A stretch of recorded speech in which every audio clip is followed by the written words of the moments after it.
Good morning, children. Today we are going to read a new story, and that is the story of the Thomas train and his friends. The name of the story is The Ghost Engine. I think this is also one of the spooky stories. So this is the train station. We can see there are lots of trains coming. This is a train, this is a train, this is a train, this is a train, and this is a big train. This is a very busy train station. So kids, it was Halloween.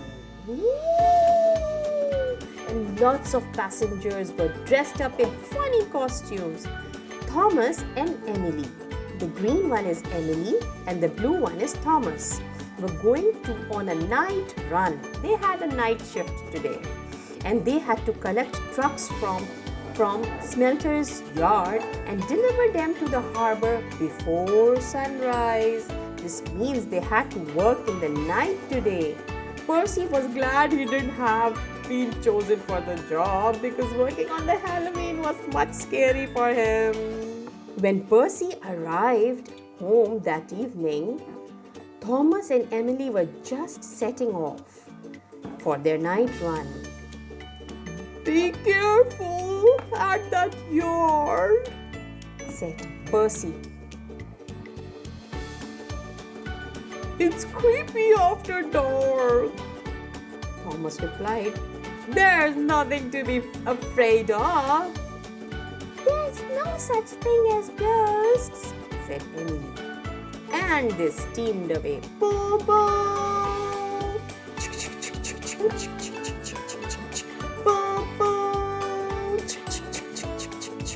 Thomas and Emily raced across the island. By the light of moon. Beep, beep. "It's very quiet," Thomas said. "Yes, it's very quiet. It's very dark."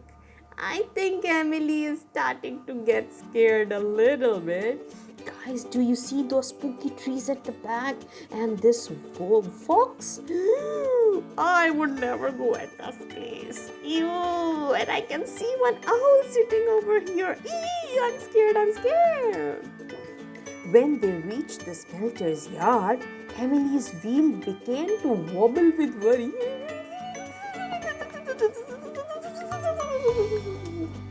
Harry and Bert were nowhere to be seen, whom they had to give the things and go back.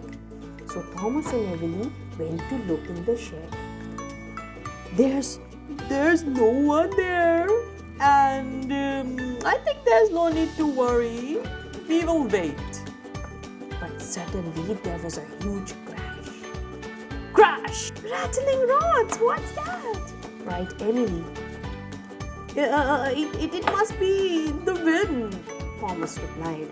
But Thomas felt very worried. Hiding in their sheds, Harry and Bert smiled. Then Bert bashed into the oil drum, sending it crashing down into the tracks. Smash! Thomas and Emily nearly jumped off the rails and they got scared. All this who was doing? Kids, who was doing this? These two naughty trains. They were smashing this drum. Next, the two trains began to wail like scary ghosts. These two naughty ones were making the ghost sound.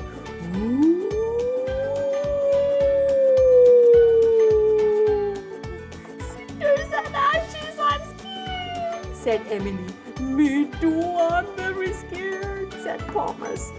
Emily steamed ahead.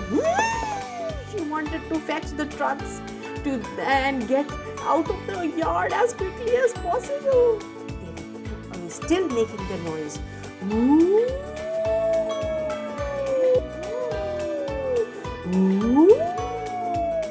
Emily spotted the trucks inside an empty shed, but a white sheet hanging from the ceiling caught on Emily's funnel and covered her.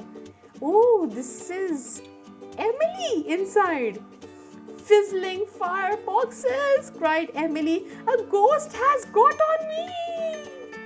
All Thomas saw was a ghost engine coming towards him.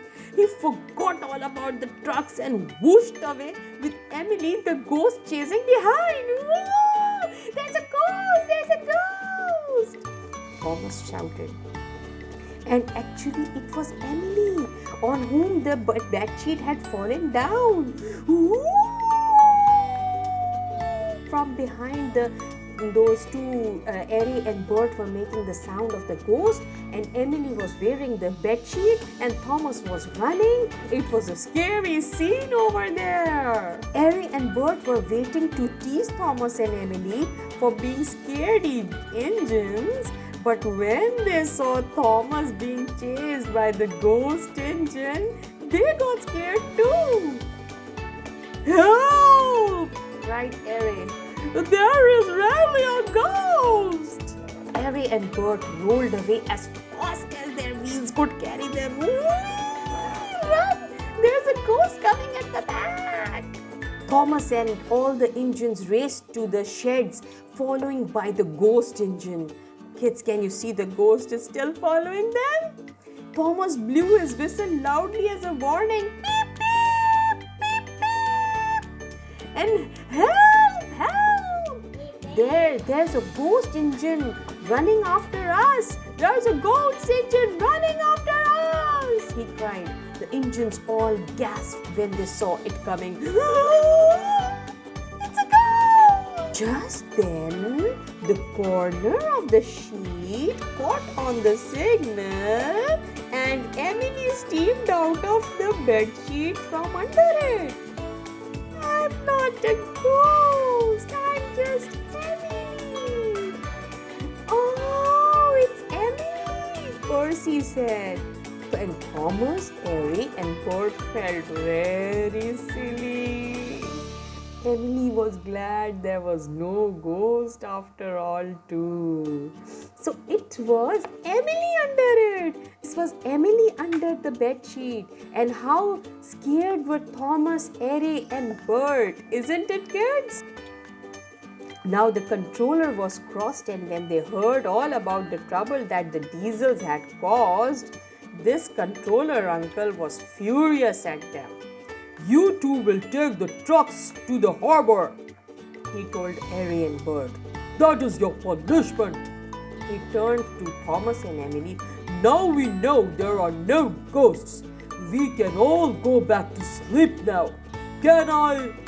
Oh, yes, you can go to sleep, Mr. Controller. Little engines were never been so happy to come to their shed because today they were saved from a ghost and they happily came to their shed. So this was the story of the ghost engine and Thomas and his friend Emily. How Emily was under the bedsheet and Thomas just imagined that it was not anyone else but a ghost, and he made such a chaos. And together with him, Bert and Harry also got scared and they rushed towards the shed. So a spooky night can make you think anything, isn't it, kids? So did you like the story? I hope you did, and see you in the next story soon. Bye bye.